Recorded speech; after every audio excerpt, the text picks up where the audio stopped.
তাহলে জ্বর সর্দি ঠিক আছে না? সমস্যা নেই, এই ওষুধগুলো দিয়ে দিলাম, সামনের ফার্মেসি থেকে নিয়ে নেবেন। ঠিক আছে ডাক্তার সাহেব।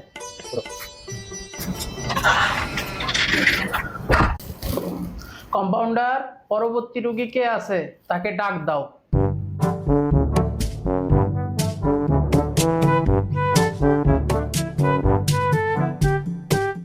কি হয়েছে রোগীর, কি সমস্যা? ডাক্তার সাহেব, হাত ভাঙছে। শতানের বাচ্চা গাছে উঠছিল, পড়ে যায় হাত ভাঙছে। আচ্ছা ঠিক আছে, এই পাশে আসো বাবা, দেখি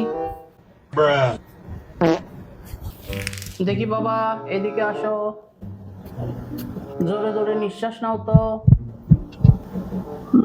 ঠিক আছে, সবই তো ঠিক বুঝলাম, বুঝছেন তো।